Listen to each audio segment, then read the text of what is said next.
Workshop. My name is Jason, and this is going to be a hopefully not too long of one here. But anyways, this is one of my fish tanks, and it's just only a 2x4 stand. It looks ugly. Plus, I got a diaper box which is full of extra aquarium stuff. I just want to put some panels on the two sides and on the front. The front one's going to be removable, so I'll just attach the two side panels, and then use some like magnets and some metal somehow. Probably put the magnets on this since I don't know how about engraving since the tank's already set up. Either way, let's get this thing going.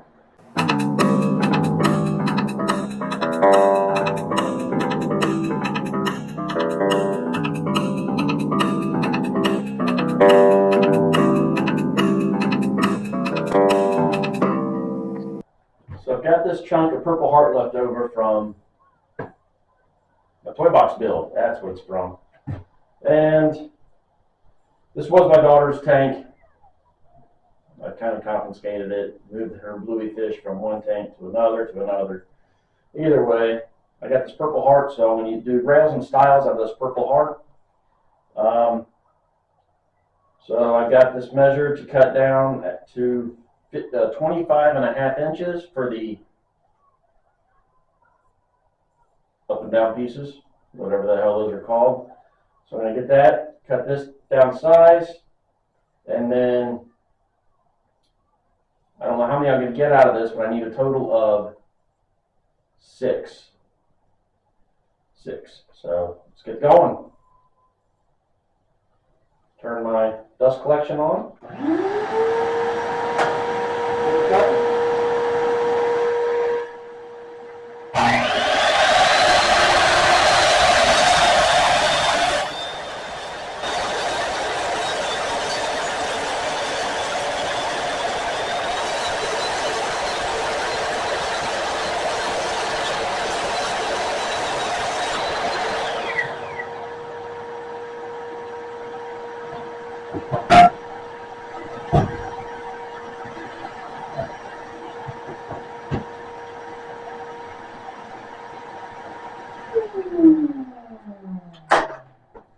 Now, I got this down to length. I need to cut it down to size, to the width. I don't have a lot of Purpleheart left, so my thought is I'm going to get, a few videos I watched said don't go anything less than 2 inches on the rails and stiles.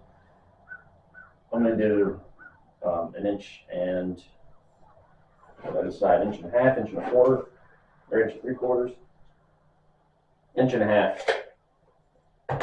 So, oh well, let's set the table saw up now. Well, I got to go change a venue. Table saw is going to take too much off because of the blade thickness, 1/8 of an inch. I don't have much to spare, so I'm going to go with my bandsaw to resaw this into my 1.5 inch pieces. So I set the fence to just shy of 1.5 inches because I don't feel like tapping it out. So it saves me a little bit. So let's send it.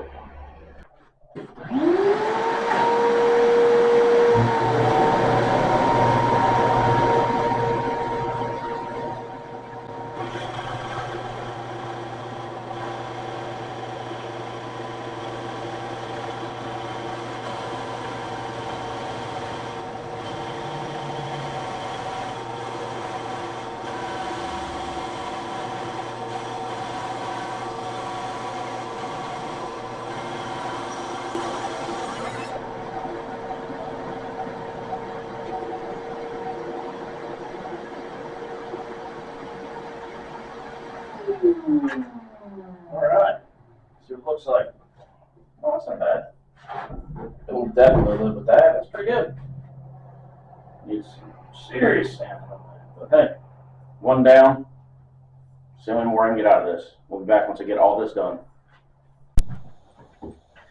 So I did it off camera because I was originally going to try using the router for the rails and stiles to cut the rails and stiles grooves. But I it was, I damn near started a fire in here with this thing. It was just smoking and flinging stuff everywhere. So I used the table saw to finish off, and I just wanted to get it knocked out. Check out Bourbon Moth. He'll tell you how to make these things perfectly using the table saw. But I was originally going to use my router, which is in my table saw here. But like I said, it just about burnt the place down because it was sending sparks and shit. Because that was just catching. I mean, there's one on here, and that's burnt, crisp, fried ash. So I gave up on that one. I went with the table saw. He'll show you how to do a perfect one. This is good enough, but the bad thing is that groove is freaking ginormous. But and it will fit in the plywood will fit. It's just going to have lots of room, so I'm going to have to figure that one out. I'll probably add something to the back side of it to fill in the gap from the back so you don't see it. All right, got them all sanded down. Just an 80, nothing fan. I mean, it's smooth. It's just trim. It's not anything you're going to be using around. And I got the rails and sides put together on this one. At least on this one, I haven't tested all the other ones. And then I got a couple of the panels cut. Leftover piece of plywood. I got my leftovers. A sheet of plywood that'll fit down inside there. And that groove. So, just going to put it together. Once I get it put together, actually, I should probably do that first for this. Dang it. I want to stain this, but I don't want to get stained on this. So what I'm going to do is I'm going to add the stain to this, which is my leftover gun stock wood finish stuff here. I'm just going to go grab some gloves and then one of my shop towels, paper towels, shop towels. Oh, here they are, shop towels. Yellow box of shop towels. I don't know if you see the box down there, but yellow box of shop towels. Those guys. And just add some stain to the panels here. Pick a side, add some stain, and while they're sanding up the little nibbles, sand the corners of them, and then I'll stain it and be right back. So there we go. Just add a little bit of glue to the four corners. Got it clamped up. Panel number one glued. As soon as that's done, I'm going to glue up the other two. Well, the other one, because I haven't got the panel cut for the big side yet. So I'll glue up the other one, and then I'll return once I get all three dry glue dried. So just let that sit for, I don't know, an hour and dry. Right, there they are after assembly. I put stain on the three panels, and I just now sprayed them with one coat of this lacquer. Minwax clear aerosol lacquer, clear gloss, blah blah blah. 30-minute dry time, which gives me plenty of time to run to the laundromat, do some laundry, go some grocery shopping, and I need to pick up dog food too. But I'm gonna get maybe, depends on how this one coat looks. I'll probably do at least a second coat, and then I still got to get some of the edges here, but on the other sides. I'm not going to spray anything on the back side because I need the glue to stick to the back side. So I don't think the glue will stick good to the lacquer. So a couple more coats, get all the edges, and we'll take these two inside. Actually, we'll take them all inside, and we'll figure out how we're going to attach this one to make it removable. So I ran to the Lowe's to pick up a piece of, it's steel, flat iron, flat rolled, that's weldable stuff. It's magnetic. Well, magnet will stick to it. 1/8 inch, 1/2 inch, and 3 feet. I got to cut it in half, and then I'm going to put on the underside one piece about here, like I said, on the other side, and the other one on this side. And then I got some rare earth magnets somewhere I'm going to hunt down that I'm going to drill holes into the actual stand part so that it'll stick to it. But for now, while I figure out how to cut that in half, because I don't know what I've got, I'll take these in the house and get them attached. So we're going to attach one side here, and then I'll do the other side off camera. But so all I'm going to do is I looked at them, figure out which one I like the best. One of the most imperfections will go is on that side. The better one is on this side, and then I look top, bottom, figure out which one looks better. This is the direction it's going to go. So all I'm going to do is slap some glue, just a little bit, on the unfinished side. I did not add any. I did not add any lacquer to it, spray lacquer. So it's just plain, dry, sort of oily, because it's Purpleheart wood. So I'm just going to add a little bit of glue.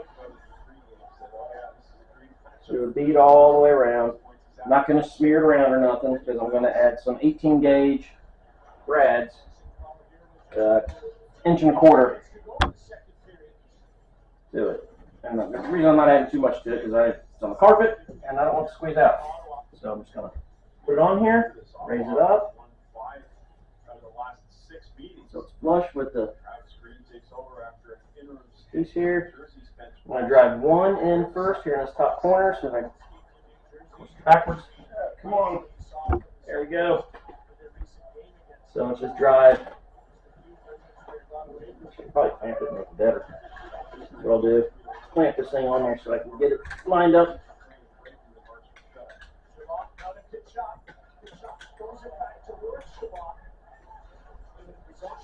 That's good and flush there. Got to go this way just to tickle right there.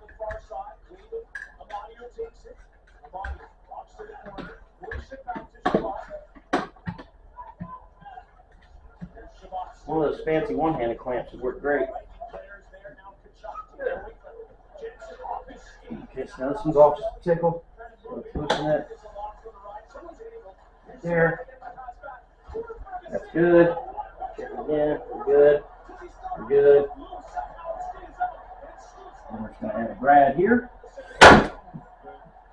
So check, make sure it's all the way down. Add a brad down here. Take it in. Brad down here. Bring it up here. It'll go in.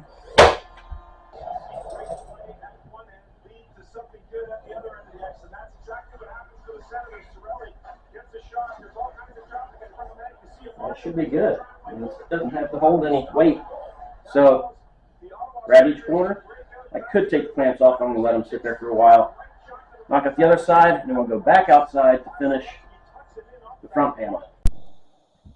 So I found a blade to cut the piece in half, and then just use some Gorilla Glue 5-minute epoxy, and it's clamped and going.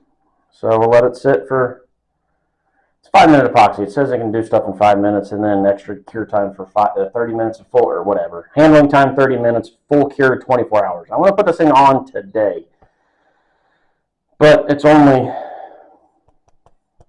2 o'clock in the afternoon. I can wait a while to finish this one. So, yeah, try to find some other project to work on while this is curing. So for now, calling this one done. It's on there, and it just kind of lifts off. I'm gonna maybe have to reattach this a little bit better. And then I also added this little resting bar here, piece of Purpleheart scrap, and it's the rest of it is. So basically, this is where this lip rests on, and then the magnets didn't hold it up there. Of course, the weight of it, just those magnets aren't going to hold it straight up there. So that little bar goes on there, and there it is. If I have to, because it does just come off No, it's on there pretty decent. But if I have to, I'll add some sort of clasp or something on there to keep the kids from getting up in there, pulling it out. But there it is. Just 3 shaker panels, 2 attached permanently, and the front one's removable, so I can put the leftover fish supplies back underneath there.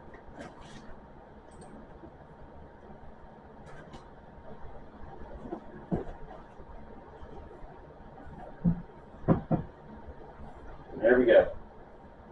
Thanks, guys. Please like, subscribe. I don't have enough of you guys to subscribe yet. I need like another 400 more people. So, see you guys in the next one. Thanks for watching.